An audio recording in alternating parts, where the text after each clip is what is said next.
The first bunny we're going to make is this one here. This one only needs a face cloth and 2 little hair ties or elastic bands, ribbons, whatever it is you want to use to attach. I find elastics are just that bit easier because you don't have to try and hold it in place whilst tying a ribbon or a piece of string. You can decorate this a little bit more to make it more interesting by adding some wiggly eyes here, or a pom-pom or a bit of cotton wool at the back for a tail. The ribbons obviously would make it just a little bit more decorative at the front as well.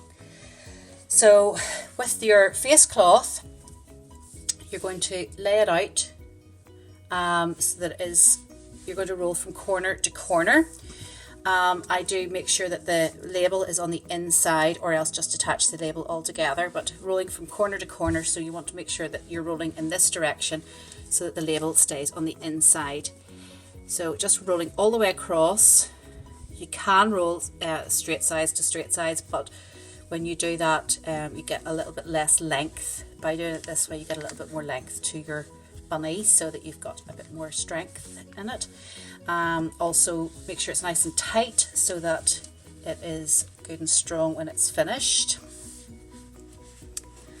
So when you've got to this point, you're going to have the corner of your face cloth sticking out a little bit, so you're going to fold it in half so that the corners are meeting each other.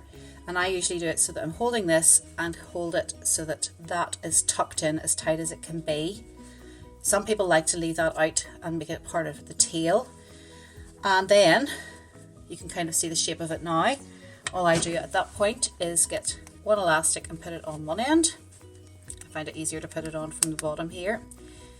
And one elastic from the other end. And the 2 elastics make the shape of the head. And then you can kind of pull the ears apart a little bit to show how they, just to give them a little bit more definition. And then I've got my little egg and tuck that in.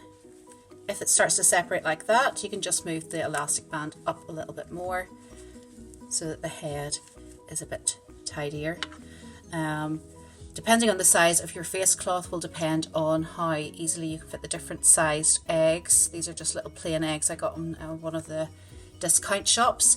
You can put a cream egg in it or whatever else you like, or you can just leave it without, but it just gives it a lovely shape by putting the egg in it and makes a nice fun looking present. The other type I'm going to make is this little one here. So this bunny only needs 1 elastic, and it's the same basic process.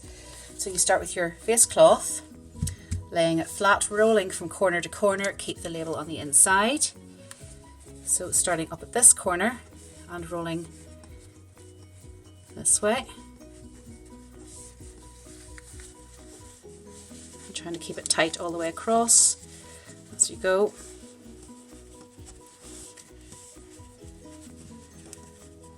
And again, folding it in half the same way as the other one. But once you've got it like this, you're going to grab this section and fold it back over the top of the other one. So you've got something that looks like this. And then you've got your 1 elastic band this time. And fold it, wrap it around the folded end, like so. And then you've got your ears, perk up like that. So I think this one's actually really, really cute. The thing is that it makes a smaller hole in here, so depending on the size of your face cloth and the size of the egg that you have, you may or may not be able to get it inside. I can just about get it inside there, but it has a tendency to pop out of this one, just because the face cloths I'm using in this are just that wee bit smaller. But that is how you make this really cute little bunny as well.